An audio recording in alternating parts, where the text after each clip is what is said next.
अस्सलाम वालेकुम नाज़रीन, मैं हूँ आपकी होस्ट हिना महमूद। प्रोग्राम गपशप के साथ और जिस शख्सियत के घर के बाहर आज हम मौजूद हैं उनका नाम है अजमल रहीम। उनसे जानेंगे मुल्क की सियासी सूरत हाल के हवाले से क्या होने जाना है पॉलिटिक्स में, कैसी सिचुएशन रहेगी, महंगाई कब दूर होगी, कश्मीर कब आज़ाद होगा। तो अजमल रहीम साहब से हम जानेंगे सितारों की रोशनी में सितारे क्या कहते हैं। बहुत ही प्यारा घर है, बहुत ग्रीनरी है। उनसे जानेंगे कि क्या चल रहा है लाइफ में और क्या होने वाला है मुल्क की सियासत में।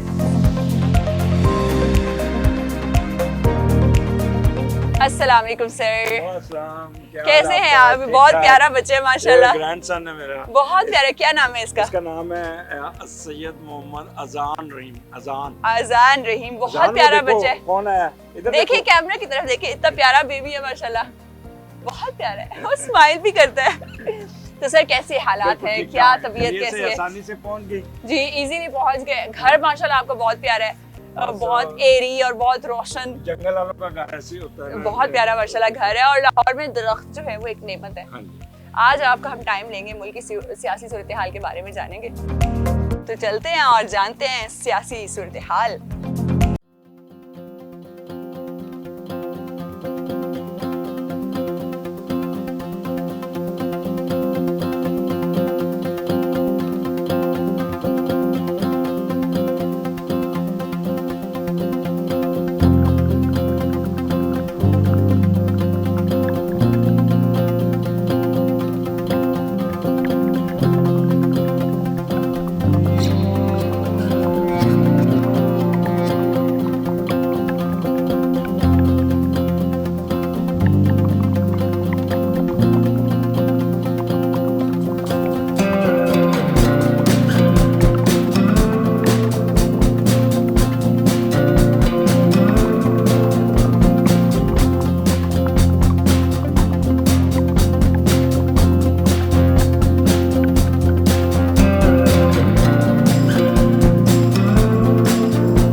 दुनिया की हर नेमत है, टाइम नहीं है। टाइम नहीं है, टाइम की शॉर्टेज हो जाती है जब माशाल्लाह इंसान इतना सक्सेसफुल हो।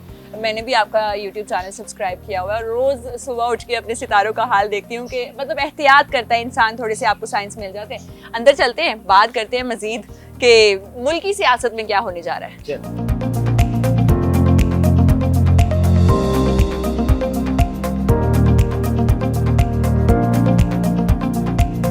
तो अजमल रहीम साहब के साथ हम यहाँ पर मौजूद हैं, उनसे बात करेंगे। बहुत शुक्रिया सर आपके टाइम का। कैसी तबीयत है? थैंक यू वेरी मच, आप आए हैं स्पेशल पूछने के लिए, आपका शुक्रिया। ठीक हूँ, हालात मुल्क के सामने कोई ठीक हो सकता है, सारे डिप्रेस बैठे हैं। टीवी देख देख के, आप लोगों का टीवी देख देख के सारे कौम डिप्रेस हो जाती है। एग्जैक्टली, मुल्क की सिचुएशन बहुत ज़्यादा ख़राब चल रही है, इसी हवाले से बात करेंगे। सबसे पहले बात करते हैं इमरान खान के हवाले से, और उससे भी पहले बात करेंगे जनरल इलेक्शंस के हवाले से। कुछ लोग कह रहे हैं कि अब इलेक्शन हो जाने चाहिए, असम्बलियाँ तहलील हो जानी चाहिए, और कुछ लोगों का ये कहना है कि अभी इलेक्शन नहीं होना चाहिए, बल्कि जो वक्त मुकर्रर है उसी पे होना चाहिए। क्या समझते हैं, इस साल में इलेक्शन होगा, असम्बलियाँ तहलील होंगी? देखिए मेरी बात सुने, जनवरी में जब साल का स्टार्ट शुरू होता है ना, तो सब चैनल हम लोगों के एस्ट्रोलॉजर के पीछे आते हैं कि जी बताएं क्या होना। तो उस वक्त हमने बताया था कि अगले 3 महीने का एक दूसरे पर एलिगेशन, लड़ाई झगड़े और काफ़ी अनसर्टनिटी होगी। वही हुआ, मार्च के एंड में वो पीक पे गया और फिर वो अज़्म एतमाद और ये सारा कुछ होके गवर्नमेंट चेंज हुई। उस वक्त मैंने ये भी उस मुझसे सवाल पूछा था कि कौन किसके सहारे, तो मैंने कहा था कि वो कहने लगे कोई परवेज़ लाई। मैंने कहा नहीं, परवेज़ लाई चीफ मिनिस्टर नहीं बनते, इस वक्त प्राइम मिनिस्टर बनने के चांसेस उसके ज़्यादा हैं शहबाज शरीफ के और हमजा के, क्योंकि इन लोगों ने अपने हिस्से की पी काट ली हुई है। उसके बाद मैंने ये भी कहा था कि मई का महीना बहुत ही जंगो-जदल, मार कुटाई सड़कों पे, ये वो सारा कुछ होगा, जलाओ गिराओ हर चीज़ होगा। वही हुआ। ये मैं थोड़ा सा बता दूं कि ये कोई मुझे अलामी कफ़ियत नहीं है, ये प्लानिटरी कंडीशंस होती है ना, उसकी बेस पे ये प्रेडिक्शन की थी सारी। कोई किसी की पार्टी बेस पे कुछ नहीं किया था। सन क्योंकि राहु के नीचे आया था, इसलिए ये होना ही होना था।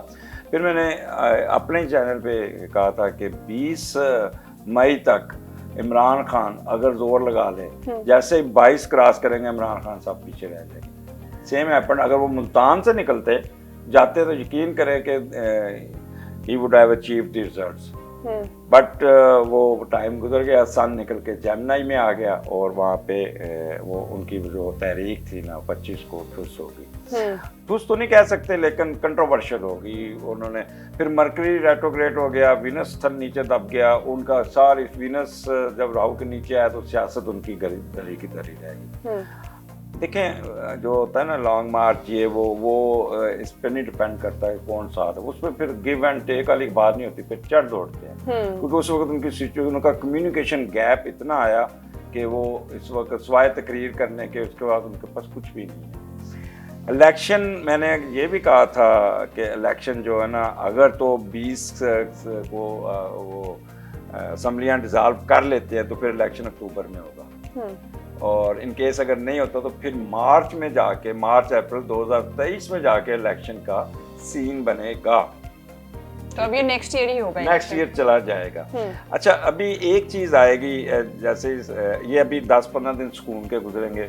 12 जून तक तो ये करेंसी की फ्लक्चुएशन, महंगाई एकदम ग्राफ ऊपर जाएगा। अभी मजीद ऊपर जाएगा? अभी जाएगा करेंसी, क्योंकि मरकरी डील करता है करेंसी को, तो डिवैल्यूएशन बहुत ज़्यादा होगी। फिर आप मरकरी चीन को डील करता है, नॉर्थ एरिया को, सैटर्न्स वो रेट्रोग्रेशन है वो वेस्ट को। तो आपने देखा होगा कि प्राइम मिनिस्टर गए, मिला कुछ नहीं, मार्च वाले विजिट करने के। अब 12 जून के बाद मरकरी वापस जेमिनी में आ जाएगा। आपका एक दरवाजे खुलने शुरू हो जाएंगे, आपके एक कम्युनिकेशन राब्ते, यही चाइना बीच में आ जाएगा, सऊदी अरब आ जाएगा, वेस्ट आ जाएगा, आपको सपोर्ट करते हुए नजर आए और आपका थोड़ी सी इकॉनमी को करेगा। लेकिन जैसे 7 जुलाई आएगा, मार्च राहु के नीचे आएगा, फिर दमादम मस्क अंदर एकदम, फिर इमरान खान सबको जोश चढ़ेगा या किसी को भी जोश चढ़ेगा। फिर कोई अनसर्टनिटी, अनहोनी, कोई लड़ाई झगड़ा, कोई स्ट्रीट की वो क्या कहते हैं गिराओ जलाओ, या तूफान, कोई जल्जला, या कोई सैलाब, कोई बारिशें, कोई बीमारी, कोई मुतद्दी बीमारी, जिसमें यूनिफॉर्म फोर्स बहुत ही पिसेगी। यूनिफॉर्म फोर्सेस पे प्रेशर आएगा और फिर वहाँ पे डंडा डोली काफ़ी होनी है, ये मैं आपको बता दूँ। मार्च में नहीं, जुलाई के, और जुलाई से लेके 6 जुलाई से लेके 21 अगस्त के दरमियान अनसर्टेनिटी 2022 मतलब ये जो दिन आजकल चल रहा है। उसके बाद जैसे 21 अगस्त क्रॉस करेगा ना, फिर सुकून आना शुरू हो जाएगा। फिर सारे डंडे शंडे खा के जो भी सियासतें लड़ा रहा है मुल्क में, जो भी वो कठपुतलियाँ लड़ा रहा है, वो जो कहते हैं ना कुक्कड़ लड़ा रहा है, वो भी मार खाएंगे। जो कुक्कड़ भी है वो भी मार खाएंगे, पॉलिटिशियन भी मार खाएंगे, अच्छे बच्चे बन के ना फिर बैठ जाएंगे। तो मेरी एक तीसरी एप्रीहेंशन है, अल्लाह ना करे ऐसी हो कि थर्ड कोई पार्टी ऐसी आ जाएगी टेक्नोक्रेट्स की, ये सियासतदान ये सारे मुंह देखते रह जाएंगे और वो मुल्क को लेके चलाते हुए नज़र आते हैं। जब तक देखें, मैं हारोस्कोप अगर देखें ना तो पाकिस्तान का, उसमें ये सबसे नेगेटिव चीज़ जो बैठी है पॉलिटिशियन और bureaucrats, they never ever sincere for Pakistan. आप इनको 1947 से लेके अब तक देख लें, सियासतदान लूट के खरबपति हो गए। ब्यूरोक्रेट्स जितने आते थे साइकिल पे आते होते थे, इनके पीछे बैकग्राउंड देख लें, अब इनके भी फार्म हाउस, अरबपति, बाहर जो भी जो रिटायर बड़ी एक लाविश जिंदगी गुजारते हुए नजर आते हैं ब्यूरोक्रेट्स हमें। तो इन लोगों का सारा कुछ बाहर, ये सबसे पहले अपने रूट्स बाहर डेवलप करते हैं, जैसे ही होते हैं तो बाहर जाके सेटल हो जाते हैं। तो इसलिए जब तक इस मुल्क में टेक्निकल लोग नहीं आएंगे, एक टेक्नोक्रेट्स हैं, मार्स एक वाहद बैठा है और मून और मार्स, कि ये लोग अगर इससे रिलेटेड फील्ड के लोग टेक्निकल आए फिर पाकिस्तान चलेगा। नहीं तो ये जो लोग अपना CSS क्लास ये और ये politician, they will never ever desire के पाकिस्तान फ्लोरिश हो। देखिए आपने CPAC का सत्यानाश कर दिया इन्होंने। सर अगर बात करें इमरान खान के पॉलिटिकल फ्यूचर की, इस धरने में इतनी ज़्यादा पॉपुलैरिटी नहीं थी जितनी पहले हुआ करती थी इमरान खान के धरने की या फिर इमरान खान की मार्च की। क्या समझते हैं, क्या फ्यूचर होगा इमरान खान साहब का इस कंट्री में? देखिए इमरान खान का अगर हारोस्कोप देखें तो उनके 2 हारोस्कोप चलते हैं, एक सजिटेरियन और एक लिब्रा। अच्छा। ठीक है, सजिटेरियन के मुताबिक तो ये पाकिस्तान के वज़ीर आज़म बनते नज़र नहीं आते थे जब लेकिन जब हमने लिब्रा में देखा, फिर हमने पाकिस्तान के हारोस्कोप में देखा, इनका जो हारोस्कोप में सन के साथ सैटर्न बैठा है, तो ये एक वो लोग नहीं होते जो अनसर्टन एम्बिशियस, जिस चीज़ के पीछे भागना करना, किसी की सुननी नहीं, किसी की करनी नहीं, सेल्फ सेंटर्ड लोग, अपनी मर्जी करने वाले। यही बात शहबाज शरीफ में भी है और यही चीज़ इनमें भी है। और जब आप मुशावरत करके नहीं चलेंगे, जब आप मिल के नहीं चलेंगे, जब वन मैन डिसीजन करेंगे, फिर बंदा हमेशा गिरते हैं। और यही बात अगर देखा है तो शहबाज शरीफ साहबान की भी यही हुई कि वो किसी का सुनते नहीं थे, वो बात नहीं करते थे, वो अपनी मर्जी करते थे। तो as far as Imran Khan is concern, he is a good person, devoted ये, बट उसके अपने गिर्द गिर्द मैंने 2018 में जियो में की थी प्रेडिक्शन। मैंने कहा था कि इमरान खान को कोई हुकूमत गिरा नहीं सकती, कोई अपोजिशन नहीं गिरा सकती। अगर इमरान खान गिरा तो खुद गिरेगा अपनी बनाई हुई हिकमत अमली पे खुद ही, और उसके जो इर्द गिर्द हवारी होंगे वो गिराएंगे, अपोजिशन नहीं गिरा सकती। एंड सेम हैपेंड कि वो सोचते नहीं है। फिर उन्होंने अपने दरवाजे इर्द गिर्द बंद किए हुए थे, इर्द गिर्द अपने वो बंदे इकट्ठे किए जो मुगल दरबार में नहीं होते थे, फैजल बारी, दूसरे जो कहते थे क्या बात है बादशाह साहब, चुप के रखना कसीदा को, और वो आप ही सब कुछ हैं, आप ही उनके, यानी कि सोचने समझने की सलीतें सलब कर दी। वो अक्सर कहते होते हैं लोग कि देखें बादशाह को अपने दाम में लाना 5 मिनट का काम लगता है, अगर वो डैश तो 5 सेकंड लगते हैं। फिर वो कहता है देखिए सब इधर आए, पूछे बगैर तो हमसे चलता ही नहीं। तो ये जो इर्द गिर्द का दरबार होता है ना, ये इनको मरवाने में बहुत कामयाब, महलाती साजिशें ये वो। अब नवाज इसको इमरान खान को किसने मरवाया? उसके स्टाफ अफसर ने। ठीक है, वो उसको क्लियर ही नहीं करते थे, उसके पास आगे जाने ही नहीं देते थे, सब कुछ पीछे। उसने उसके दोस्त दूर कर दिए। ये बातें हम 2 साल पहले से करते आ रहे हैं कि इमरान साहब आप बाहर निकलें, मिलें लोगों को। आप देखें 4 बंदों को लेके आप इम्पोर्टेड बंदों को लेके बैठ जाएं, आप ठीक है जो, लेकिन जब आपको बात अयूब खान के ज़माने में पता, उसके लिए अखबार ही सेपरेट छपता था, अयूब खान को बाहर की पता नहीं चलने देते थे कि बाहर हो क्या रहा है। सब देखें आपकी तारीफें लिखी हैं, सब देखें आपकी ये लिखी, ये हुआ जब उसको कुत्ता कुत्ता करना शुरू कर दिया वो। And same happened with Imran Khan. उसको उसकी उन्होंने आंखें वो लगा दी, वो जैसे नहीं आप कोल्लू का बैल होता है तो उसकी आंखों पे वो लगा देते, वो अपने इर्द गिर्द घूमता रहता है। इमरान खान को वो तज़रीफ़ों में लगा दिया, सर आपके बगैर कोई चल नहीं सकता, सर आप ये हैं सर। उनको ग्राउंड रियलिटी की तरफ जाने नहीं दिया इन लोगों ने। सर ये तो हो गया ग्राउंड रियलिटीज़ की तरफ नहीं जाने दिया, लेकिन क्या वो दोबारा वज़ीर आज़म बनेंगे? आप क्या देखते हैं या नहीं बनेंगे? अवाम बड़ी जानना चाहती है कि इमरान खान आएंगे, क्योंकि हर कोई जो है सोशल मीडिया पे भी और हर जगह कमेंट्स करता हुआ नजर आता है कि हमें इंपोर्टेड हुकूमत नहीं चाहिए, हमें इमरान खान साहब चाहिए। तो क्या दोबारा वजीर आजम बनेंगे? इस दफ़ा जो पोजीशन बनी थी बड़ी स्ट्रॉन्ग थी, उन्होंने जोर सही लगाया, लेकिन जो 20 और 25 का जो डेट की सिलेक्शन है उनको ले बैठे, उस वक्त चांस था। अब जो वक्त गुजरता जाएगा, जो वक्त गुजर जाएगा उनका ग्राफ नीचे आता जाएगा। विद ड्यू अपॉलॉजी, बुरा ना मानिएगा। और ये मैं इनका भी जो भी पॉलिटिशियन होगा, और फिर अभी इन पे मुकदमात भी बनेंगे, may be he will face gel और इस किस्म के प्रॉब्लम। जब आप देखें ना आपके वो ऐसे कहते हैं जैसे अगर आप शतरंज देखें तो बादशाह को घेरा होता है, उधर से चेक, इधर से चेक, इधर। ऐसे इमरान खान अंडर चेक बादशाह है, अभी बादशाह ही है, नो डाउट ही हैज क्या कहते हैं पॉपुलैरिटी अमंग दी पीपल। एक तबका है जो उनको सपोर्ट करता है, सोचता है। बट बात यह है कि जब तजर्बा ही ना, जब उन्होंने कभी ज़िंदगी में दुकान नहीं चलाई तो मुल्क कैसे चला लें? यही मार पड़ी उनको। टीम गलत मिल गई उनको, लोग गलत मिल गए, खुशामदी लोग आ गए। 80% 70% चांस नहीं है उनके आने। 70% चांस है। अगर बात करें क्योंकि अक्सर हमारे मुल्क में ये देखा जाता है जब भी किसी सियासतदान के ऊपर कोई कानूनी कार्रवाई होने लगती है या कोई FIR करती है, कोई मुकदमा चलता है तो बैरून मुल्क भाग जाते हैं। इमरान खान को आप through out the time Pakistan में ही देखते हैं या फिर वो बाहर चले जाएंगे थोड़े अरसे के लिए या कभी शिफ्ट होंगे? नहीं, भागते नहीं, मैदान नहीं छोड़ता, मैदान नहीं छोड़ेगा ऐसा। वो उसकी अगर मैदान छोड़ते ना तो उनकी सियासत खत्म है, तो पीछे कोई है ही नहीं। तो वैसे रूटीन में आते जाते रहेंगे कुछ अरसे के लिए, सांस लेने के लिए, सस्ताने के लिए, कलूला करने के लिए। वो कुछ अरसे के लिए जाएंगे बाहर, लेकिन वापस आएंगे, मैदान नहीं छोड़ते भी, और छोड़ना भी नहीं चाहिए किसी को खुला। इनकी ये दूसरी गलती, असम्बली इन्होंने खाली कर दी, ठीक है ना। देखें बात ये होता है, इनको सीखना चाहिए जरदारी से। इस वक्त सबसे जो गेम प्लानर है वो जरदारी साहब हैं।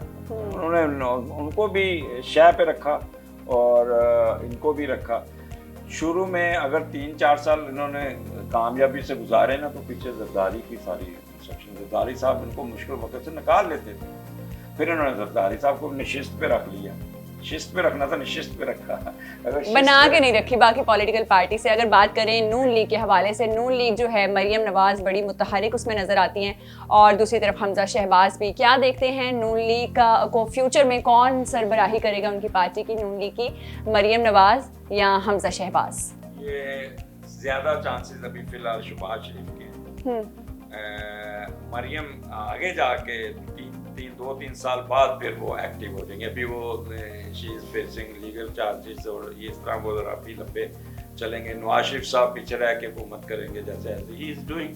जो अखाड़े में जाए ना तो एक पहलवान बाहर बैठा होता है, वो कभी मार सच्ची मार ऐसे कर, तो बाहर बैठ के इंस्ट्रक्शंस दे रहा होता है कि सारे इस तरीके से चलेगा। तो शहबाज शरीफ भी आगे चलते हुए नजर आते हैं। पीछे तो हमजा भी ठीक है, दोनों बाप बेटे। बाप का जो और उसको ज़्यादा स्ट्रॉन्ग है एज कम्पेयर टू हमजा के। अब देखें, मेरी फिर एक चीज़ मैं आपको यहाँ बताना चाहता हूँ कि अभी they should have learn the lesson, ठीक है। अभी मैं आपके आने से पहले सुन रहा था वो इश्तिहार, फिर लंबे लंबे, फिर वही सारा अपनी तारीफें शुरू हो गई। यार बंदा सबक तो सीखे। बंदा एक दफ़ा होवे, 2 दफ़ा होवे, 3 दफ़ा होवे, चौथी दफ़ा फिर रिपीट। क्या आपको शौक है? अब आपको ये चीज़ें बताने का शौक है, फिर टीवी पे बैठ के आप डिफेंड करें। जैसे इमरान खान की सोशल टीम बहुत स्ट्रॉन्ग है, वो डिफेंड करते हैं। वो बेशक वो जरा बदतमीज हैं। गेल को तो मार पड़ी है जो है उससे, शहबाज गेल से। तो ये तो हो गए इमरान खान। उसके बाद हमने नून लीग की भी बात कर ली। सर बात करें PP की, पाकिस्तान पीपल्स पार्टी की, तो बिलावल भुट्टो जो हैं वो कभी वजीर आजम की सीट पे बैठे हुए आपको नजर आते हैं? देखिए मेरी बात सुने, बिलावल एंड बेनज़ीर बेनज़ीर जो थी ना वो लेवल था एक, ठीक है। और जब बिलावल पैदा होने वाला था तो कहती होती थी, in spite of lot of efforts I could not born Capricorn baby. लेकिन वो बिलावल वो पैदा हुआ, और Bilawal no he is in under training. वो नहीं होता जो बंदा अंडर ट्रेनिंग होता है, तो it was a good decision कि उसने वो वजारत खादरी और गया अमेरिका गया, उसको वालदा की वजह से भी अपलिफ्ट मिली, आपने देखा होगा। बट अगर कहें कि उस लेवल पे जाना है ना, तो वो आसफा जा सकती है। Asifa born with a very good, और उसको वालदा की दूसरी कापी है। अच्छा। हाँ, वालदा की दूसरी ये करेगा, लेकिन ये एक वक्त आएगा कि एक अपना रोल प्ले करके एक साइड पे हो जाएगा। इसको रिप्लेस करेगी तो आसफा करेगी, and then Aseefa will rule वो वज़ीर आज़म की कुर्सी पे बैठेगी 100% लाइक हर मदर, और मदर की तरह वो चलती हुई नजर आएगी। तो सर कब तक आप देखते हैं कि वो एंट्री कर लेंगी पाकिस्तानी सियासत? देखिए, बिलावल जो है ना seem to be prime minister in 2028। अच्छा। ये मैं आपको बता दूं, वो एक बारी उसकी आएगी। अच्छा, बिलावल की भी एक बारी आएगी। उसके बाद फिर जो बारी आती है ना, फिर आसफा आ जाती है, फिर पीपल्स पार्टी को लीड करती हुई आसफा आती है। एज फार एज जरदारी साहब इज कंसर्न, उनका हारोस्कोप इतना ट्रिकी सा है कि मुझे सच्ची बात है कि वो अपना उस पर हमें नज़र कुछ आता करते कुछ, या तो उनका हारोस्कोप कोई डेट ऑफ बर्थ गलत है या कुछ है, but he is extra ordinary political mind जिसे कहते हैं ना, वो है। तो यानी कि उनकी आप कह रहे हैं अगर हिस्ट्री में नाम लिखा हो तो उन जैसे ज़िंदगी वो हम किताबें बचपन में पढ़ते थे, अमीर हमजा की दास्तान, और ये जिसमें उमरू यार का किरदार होता था जो किसी के काबू नहीं आता होता था, हमारे बचपन का किरदार था। तो एक होती थी सरासर जादूगरनी। तो ये वो उस किरदार में ये फिट आते हैं कि ये किसी के काबू नहीं आते, मिस्टीरियस सी एक पर्सनालिटी है, समझ में नहीं आता क्या और फिर ये सदकात खैरात बाबाइज़म इनमें बहुत ज़्यादा है। तो ये इसलिए ना इनके पकड़ नहीं आती, हालांकि he got tough time, but अब हेल्थ इशू उनको तंग करेंगे। अगस्त का महीना जरदारी साहब के लिए टफ होगा हेल्थ पॉइंट ऑफ व्यू से। सर अगर बात करें, हम एक इंडियन ज्योतिषी हैं, उन्होंने एक प्रेडिक्शन दी है कि खुदा न ख्वास्ता अल्लाह ना करे इमरान खान साहब जो हैं उनको, क्योंकि पहले भी उनको थ्रेट्स हैं लाइफ के, तो उनका अल्लाह ना करे कत्ल हो सकता है। इसमें आपको कितने % सच्चाई नजर आती है? देखिए, मेरी बात सुने, नेवर एवर प्रोडिक्ट अबाउट किसी की डेथ के बारे में प्रोडिक्ट, मैं तो नेवर एवर, मैं तो नहीं सोचता, ठीक है। हाँ, ये कहते हैं कि असैसिनेशन तो छोड़े, एक्सीडेंट हो सकता है। जैसे अभी पिछले इलेक्शन में वो गिर गए थे ऊपर से, उस वक्त उनका मार्स नेगेटिव था, अब भी उनका मार्स और सैटर्न इकट्ठा है, तो वो एक्सीडेंटल प्रोन जरूर है। आप देखें जब उनका थ्रू आउट कैरियर कभी मसल पुल हो जाता था, कभी कमर में दर्द शुरू हो जाती थी, कभी टीम से बाहर हो जाते थे। तो इस तरह के वो उनकी कह लें किस्मत में कह लेंगे खतरा है। अच्छा। बस मैं इससे ज़्यादा नहीं कहूँ, खतरा चलते रहेंगे, उनको थोड़ा सा केयरफुल रहना चाहिए। इतना वो थोड़ा सा बंदे को ना एक मैं क्या कहूँ, मैं इस पर कोई बात कमेंट सदका देते रहना चाहिए, करते हैं। सर मुझे बताया कि इमरान खान के ऊपर काफ़ी ज़्यादा प्रेशर आता है, उनके चाहने वाले कोई ऐसा कौन सा सदका दें कि इमरान खान साहब जो है दोबारा अपनी सीट पे वापस आ जाए वज़ीर आज़म की? कोई सदका भी ऐसे होते हैं, बुलाओ को भी टाल देते हैं, तकदीर बदल देते हैं, तो ऐसा कौन सा सदका अगर इमरान खान साहब या उनके चाहने वाले दें तो? देखिए जी, उनको सदका ना दे, उनको मशवरा दे कि ये जो 4-5 इर्द गिर्द दरबारी रखे हुए ना, मुगल दरबारी, वो जो उनकी टीवी पे आके उनकी जो सारी ख़राब करते हैं, उनसे दूर कर दें तो इमरान खान यकीन करें रिवाइव भी करेगा और उस मुल्क को लेके भी चलेगा, सारा कुछ करेगा। बट अनफॉर्चुनेटली उसके इर्द गिर्द ऐसे लोग इकट्ठे हो गए हुए हैं जो उसको चलने नहीं देते, चुप के। देखें, खुशामद जो होती है ना, खुशामद इमरान खान में एक अनफॉर्चुनेटली खुशामद पसंदी बहुत ज़्यादा, मियां नवाज शरीफ में भी ये बहुत थी। मेरी जब मरी में पोस्टिंग थी तो मियां साहब तरीफ़े सुन के बड़े खुश होते थे, मैं उनका दरबार कभी कभार अटेंड करना। शहबाज शरीफ साहब इतने नहीं हैं जितने मियां Sahab. Mian Sahab is the much human being, अगर देखा जाए तो Mian Nawaz Sharif is the much better person, इंसान दोस्त। बट इमरान खान बहुत ही अच्छे, लेकिन वो हर कहते हैं कि बस मेरी मर्ज़ी की बात हो। देखें, पॉलिटिक्स ये नहीं होती, पॉलिटिक्स ये होती है कि आप दूसरों की भी सुने। One should be good listener if you are good listener then you can do a better decision. जब आपने किसी की सुननी नहीं और आपने वो अपने इर्द गिर्द ऐसे लोगों ने रखे होने जो आपको हर वक्त चुप के रखे, जी खान साहब इंज कर दो, तो ये इस तरह का तो नहीं हो सकता। Exactly, sir, अगर हम फिर आजकल का दौर है कि आपकी वो पहला तो मानना था ना, पीटीवी होता था, उसके वो क्लिप्स निकालने मुश्किल होते थे कि पहले क्या कहा अब क्या कहा। अब तो एक एक चीज़ का रिकॉर्ड रखते हैं। ये एक दूसरा एक्सट्रम्पोर्ट तकरीर मत करें। ये इनको ये जब बोलना शुरू करते हैं ना तो फिर इनको वो एक ये दूसरे फेज में चले जाते हैं, बस बोलते ही जाते हैं और फिर इनको ना सर आमिर लियाकत ने एक बयान दिया, उस हवाले से थोड़ी सी बात करेंगे। उन्होंने कहा है कि मेरा घर खराब हुआ, इमरान खान साहब तुम्हें भी तुम्हारी बीवी जो है वो छोड़ के चली जाएगी। तो बुशरा बीवी और इमरान खान का रिलेशनशिप कितने अरसे तक चलता हुआ आपको नजर आता है? क्योंकि बाज़-औक़ात बड़ी अजीब सी अफवाहें उठना शुरू हो जाती हैं। देखिए वो तो इनका पर्सनल मामला है कि मैं never ever commented about his family. Bushra is a pure family, जो हमारी खतून अव्वल रही हैं, प्योर फैमिली ओरिएंटेड बीबी हैं जी। और उसका कोई सियासत ना, उसकी कोई ऐसी बात सुनी है ना की है। पाकपतन से भी मेरे लोग काम, मेरे घर में मुलाजम है, वो भी पाकपतन के, they are praised about Bushra. उसके मियाँ की कोई तारीफ नहीं करता, बट इनकी मिसेस की सारे तारीफ करती है। नेक खतून है, उसको बीच में कंट्रोवर्शियल करना ही नहीं चाहिए। वो एक अल्लाह लोग नहीं लोग है, उसको क्या जरूरत है उनकी पर्सनल लाइफ को पर्सनल रहने देना चाहिए। चलिए जी, अगर बात कर ले हम मौलाना फजलुर रहमान की, सर पीडीएम में इतने मुतहरिक नजर आए और उनके हिस्से में कुछ भी ना आया। किसी अच्छी सीट पे, किसी वजारत पे देखते हैं फ्यूचर? देखें मौलाना फजलुर रहमान जेमिनाई थे और पिछले 2-2.5 साल से जेमिनाई पिसे हुए थे, उनके सन के ऊपर राहु था। लाजा आपने देखा वो इलेक्शन भी हार गए, उसके बाद सड़कों पे लूल भी फिरे, ये करें। अब वो जेमिनाई, ये देखें जून के बाद मौलाना साहब आप you will see properly in the politics और पॉजिटिव पॉलिटिक्स में वो नज़र आएंगे and he will able to revive himself as वो, जैसे कश्मीर का चेयरमैन या इस तरह का।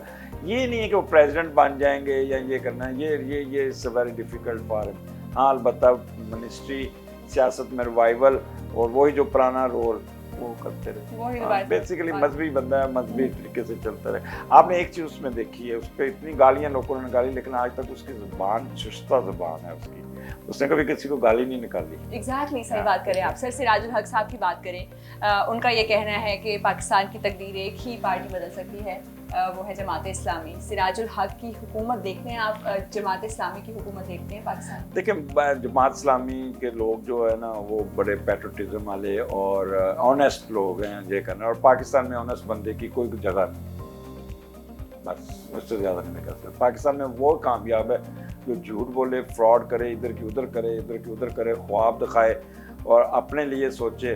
तो इस तरह के लोग, अब मेरी बात है, वो आ जाए, क्या उनका MNA जाके थाने में बंदे छुड़ाएगा? तो फिर उसको कौन वोट देगा? यहाँ पे तो SHO के पास आप जाएं, जब तक आपकी जेब में 2-2.5 लाख रुपए ना होगा SHO आपकी बात ही नहीं सुनेगा, पर्चा नहीं दर्ज होगा। अगर आपके खिलाफ पर्चा दर्ज होगा, तफ्तीश तब्दील होके SHO इन्वेस्टिगेशन के पास चल जाएगा, 2-2.5 लाख उसके लिए रखें आप, ठीक है। अगर आप IG और DIG की सिफारिश कराएंगे तो समझो कि उसका रेट और चढ़ गया। ये मैं बताता हूँ, इस वक्त अगर यहाँ पे रूल कर रहे हैं ना तो SHO एंड लोअर स्टाफ, ये IG, DIG, SP ये किसी काम के नहीं है, क्योंकि रिपोर्ट तो नीचे से ही बन के जानी होती है। इनका सर अगर बात करें पाकिस्तानी पुलिस के ऊपर बड़ा प्रेशर है, आए दिनों जो है लीक होती रहती है ऑडियोज के, धरना जो दे उसके साथ ये करना वो करना। पाकिस्तानी पुलिस का क्या फ्यूचर देखते हैं? पाकिस्तान पुलिस का ये जो जुलाई का महीना और अगस्त का महीना, it's a very fatal, very dangerous, very tough. इनको they should be very careful, अपना प्लानिंग सही करें, इन पे बहुत प्रेशर आने वाला है। और एज फार एज के ये ठीक हो सकते हैं, 72 सालों में ठीक नहीं हुए तो आगे क्या ठीक हो जाएंगे? दे विल नेवर एवर, क्योंकि पाकिस्तान का हारोस्कोप में ये ब्यूरोक्रेसी इसका जो सितारा है सन नेगेटिव है, तो ये कभी भी सही नहीं हो सकते, तो इसी से गुजारा करें आप। सर अगर बात करें महंगाई आए दिनों बढ़ती जा रही है, आपने पहले भी बताया कि 2-3 महीने और बढ़ेगी, तो कब पाकिस्तानी अवाम को इस महंगाई के अजाब से निजात मिलेगा? देखें मैंने कहा 21 अगस्त तक इसी तरह ही चलेगा, बढ़ेगा करेगा। 21 अगस्त के बाद एक स्टेबिलिटी आनी शुरू हो जाएगी। सैटर्न भी अक्टूबर में रेट्रोग्रेशन से निकल जाएगा, सन भी आपका आ जाएगा उसमें विर्गो में, देन एक सुकून, आगे फिर दिसंबर जनवरी फरवरी सुकून सुकून, फिर आराम से लोग भी आराम से बैठ जाएंगे, सुकून से गुजारेंगे। हाँ, अभी आप तमाशा देखें। सर बात करें अगर हम पाकिस्तानी फिल्म इंडस्ट्री की, फिल्म इंडस्ट्री जो है बड़ी बूम में पहले जा रही थी, तो 1-2 साल बड़ी अच्छे ने गुजरे और अब दोबारा से कुछ फिल्म्स भी नहीं चल रही हैं, एक हफ्ते में फिल्म्स जो हैं वो तो जाती सिनेमा से।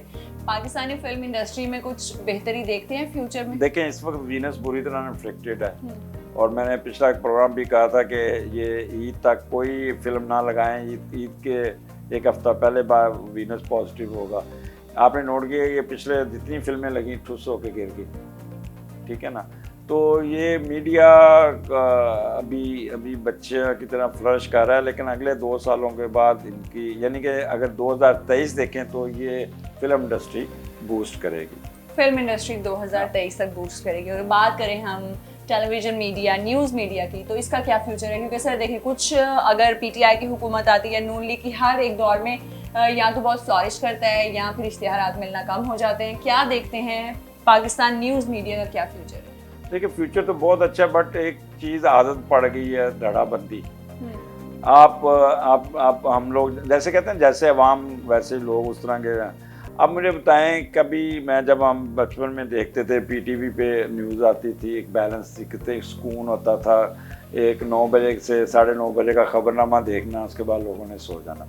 अब 7 बजे से शुरू होते हैं रात 12 बजे तक। वो कुकड़ नहीं लड़ाते, जो कुकड़ जो वो एंकर ही क्या है, जो बंदों को क्रॉस टॉक कराए, लड़ाए, बस किसी को समझ नहीं आए, और जो सामने बंदा देख रहा हो उसका ब्लड प्रेशर हाई हो, तो आप उसका स्टैंडर्ड देख लें, फिर धड़ाबाजी, ठीक है भी। आप बैलेंस एनालिसिस करें।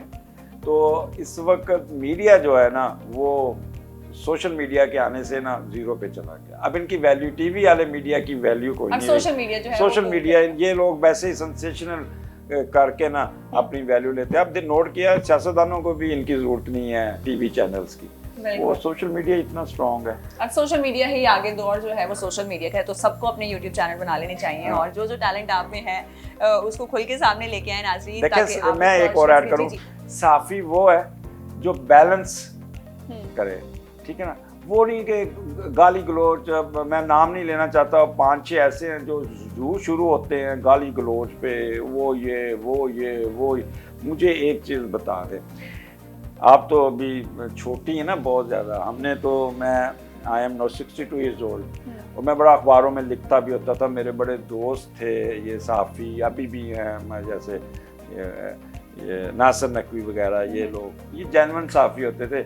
अभी भी इनकी अगर देखें ना, तो वो उसी तरह ही ये बेचारे अपने घर बना लिया और नॉर्मल ज़िंदगी गुजार रहे हैं। मुझे एक बताएं, एक बंदा साइकिल पे फिर रहा होता था और अब फार्म हाउस बना के फिर रहे हैं, और बड़ी बड़ी गाड़ियाँ और बड़े बड़े ये कहाँ से पैसे आ गए? कौन सी नौकरी ग्रेड 22 की है जो बंदे को इतना दे रहे? मेरे फादर ग्रेड 22 में रिटायर हुए तो हमारा घर नहीं था।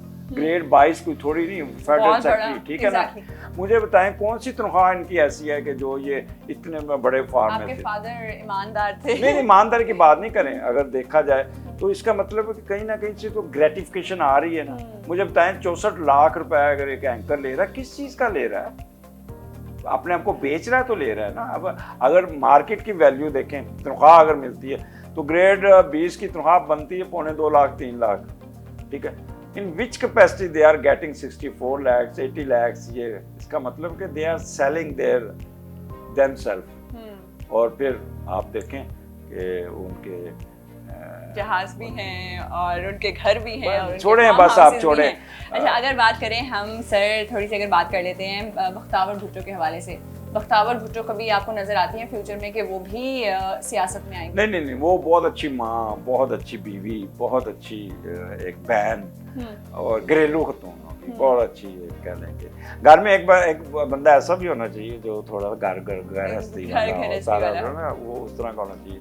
एंड बेनज़ीर के बच्चे जो है ना, मैं बताता हूँ, वो बहुत ही डिफरेंट टाइप के। इनमें एक चीज़ याद रखिएगा, तो you will never ever get allegation. इनको ज़िंदगी में आप लोग तो देखना है आगे, इन पे कभी करप्शन के इल्ज़ाम नहीं लगेंगे। भट्टो पे कभी आपने बाकी सूल सुना होगा, लेकिन कभी करप्शन के इल्ज़ाम नहीं लगे थे भट्टो पे। एंड भट्टो जो था ना, बहुत मेहनती आदमी था, बहुत मेरे फादर बताते थे कि एक एक फाइल पढ़ते होते थे, एक एक चीज़ अपना अपना दिमाग इस साइड पे सब्ज पेन से नोट लिखना। ये जो इर्द गिर्द दरबारी होते थे ना, इनकी बिल्कुल नहीं चलती थी। ये जो प्रिंसिपल सेक्रेटरी और ये वो ये उनके सामने हाथ बांध के खड़े होते थे, सही दरबारी होते थे। अब तो ये नलायक किस्म के आ गए हैं, सारा कुछ इन पे प्रिंसिपल सेक्रेटरी पे छोड़ा होता है, वही फैसले करता है, वही सब कुछ करता है, अपने बैच को उठा दिया, दूसरे बैच को गिरा। तो अब दरबारियों में भी प्योर दरबारी नहीं रहे। प्योर दरबारी नहीं रहे। सर एफआईए के हवाले से बात करेंगे, बहुत एफआईए में चेंजेस लाए जा रहे हैं और नैब के हवाले से, नैब में भी कहा जा रहा है कि इदारा ही खत्म कर देंगे। नैब क्या नजर आता है फ्यूचर में आपको, और एफआईए के हवाले से देखें, इस वक्त जुपिटर जो है ना पाकिस्तान का, वो पाइसिस में था, बड़ा अच्छे डिसीजन आ रहे थे। जैसे वो शिफ्ट करके 9th हाउस में रेट्रोग्रेशन में गया और नेटल का जुपिटर नेगेटिव हो गया फिर दोबारा, तो वो कंट्रोवर्शियल फैसले आने शुरू हो गए। ठीक है ना। अब वो जो जिन जजों की तारीफ हो रही थी बहुत ज़्यादा, और वाकई उन्होंने दे टुक वाइज डिसीजन। आपने देखा था हर चीज़ में जुडिशरी हो रही थी, उतना ही वो नीचे चले गए। ठीक है। अब वो वापस अक्टूबर में ये जुपिटर वापस आएगा पाइसिस में, एकदम जुडिशरी भी पॉलिश हो जाएगी, वापस आएगी, वापस अपने डिसीजन करेगी अभी। और अभी वो कंट्रोवर्शियल, ये इनका जुलाई का महीना जुडिशरी के लिए टफ होगा, और अगस्त में वापस आएगी। ये अगस्त में बेहतर होना शुरू हो जाएगा, और फिर ये नैब और ये वो सारे प्रॉपर तरीके से। देखिए, विक्टिमाइजेशन जो है ना, वो इस मुल्क में खत्म नहीं हो सकती। हर बंदा नैब बना है विक्टिमाइजेशन के लिए था। अगर बात करें सर एस्टैब्लिशमेंट की, एस्टैब्लिशमेंट के बारे में भी लोग बड़ी बातें करते हुए नजर आए, पहले कभी ऐसी बातें नहीं की गई खुल के। इस हवाले से क्या कहेंगे, कंट्रोवर्शियल होने की वजह क्या है, और आगे जाके ये कंट्रोवर्सी से निकल पाएगी या नहीं? देखें, इस वक्त सबसे बेस्ट जो पाकिस्तान के हारोस्कोप में अगर कोई सियारा बैठा है ना, तो मार्स बैठा है एस्टैब्लिशमेंट। अगर ये मुल्क बचा है ना, ये आर्मी की वजह से बचा है। अब ड्यू टू 2 or 3% उनकी के वजह से आप पूरी आर्मी को तो नहीं ब्लेम कर सकते। ठीक है ना। सो एज फार एज ये लोग अगर हैं डिसिप्लिन्ड हैं, तो ये मैंने पिछले हारोस्कोप में अपने एक प्रोग्राम में कहा था, मैंने कहा जैसे बच्चों की लड़ाई हो जाती है ना, तो मास्टर पहले समझाता है और फिर उसको बच्चों को पकड़ के हेडमास्टर के कमरे में ले आते हैं। Why not they are playing the role of headmaster principal, क्यों लिंगर ऑन कर रहे हैं? Why they are creating scene of East Pakistan, क्यों लंबा कर रहे हैं? क्यों इसको ख़त्म करें? और ये जो जुलाई के महीने में इन पे प्रेशर आएगा बहुत ज़्यादा, तो दे शुड बी वेरी केयरफुल। और वो पुराना जो पाकिस्तान को संभाल लेंगे यही लोग, यही पीछे रह के। हमारी फ़ौज जो है ना, दुनिया की बेस्ट आर्मी में आती है। मास वाए 3-4 बंदों ने आके इसको ख़राब किया। ठीक है।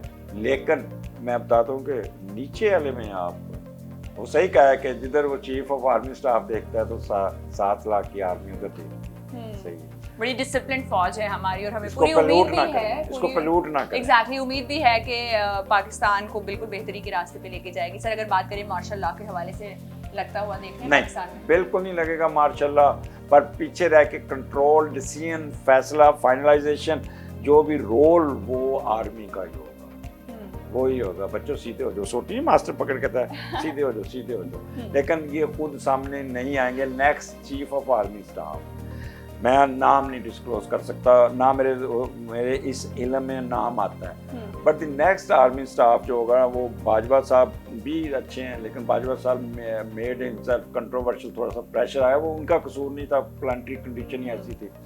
लेकिन नेक्स्ट जो बंदा आ रहा है ना, वो इतना ईमानदार, पैट्रोटिज्म सख्त, और वो कहते हैं डिसिप्लिन्ड। ये जो फौज को थोड़ा सा कंट्रोवर्शियल, उसने फौज को बिल्कुल ऊपर से प्रोटेक्टिव लेयर बना के एक साइड पे करना है। खुद उसने कहना सियासतदानों खुद लड़ो, लेकिन इस वजह से हेडमास्टर छोटी इस इदारे की तरफ कोई ना देखे, और बाहर के मुल्कों के साथ वो उसका रोल बड़ा पॉजिटिव होगा, और वो कश्मीर आज़ाद कराने में उसका रोल बड़ा इंपॉर्टेंट होगा। ये मैं आपको बता दूं, और जब वक्त आएगा मैं डिस्क्लोज भी कर दूंगा। सर अगर बात करें कश्मीर के हवाले से, कश्मीर की आज़ादी के हवाले से बहुत से लोगों की राय ये है कि इमरान खान साहब जो हैं वो ही कश्मीर को आज़ाद करवाएंगे, उनकी सरपरस्ती में आज़ादी है कश्मीर की। ऐसा कुछ होगा या कौन होगा उस वक्त वज़ीर आज़म जब कश्मीर? कोई भी होगा, लेकिन 2023 में ये कश्मीर का प्रेशर इंशाल्लाह ताला, इंशाल्लाह 23-24 में it will be solved properly. एक लिमिट होती है एक चीज़ की, वो देखे ना, फ्रॉन अगर देखा जाए पुराने ज़माने में तो मोदी भी तो फ्रॉन ही है ना एक किस्म का उधर। तो आए कई फ्रॉन आए, कई चले गए, कई जाए, तो ये हो जाएगा मसला। बहुत शुक्रिया सर आपके टाइम का, आपने इतनी अच्छी इन्फॉर्मेशन हमें दी। तो नाज़रीन, आपने जाना आज इस प्रोग्राम में कि मुल्क की सियासी सूरत हाल क्या होने वाली है, आपके जो भी फेवरेट रहनुमा हैं उनका फ्यूचर क्या है, आपकी पॉलिटिकल जो पार्टी फेवरेट है उनका फ्यूचर क्या है। तो कमेंट सेक्शन में हमें ज़रूर आगाह कीजिए। अपना बहुत ख्याल रखिए। अल्लाह हाफ़िज़।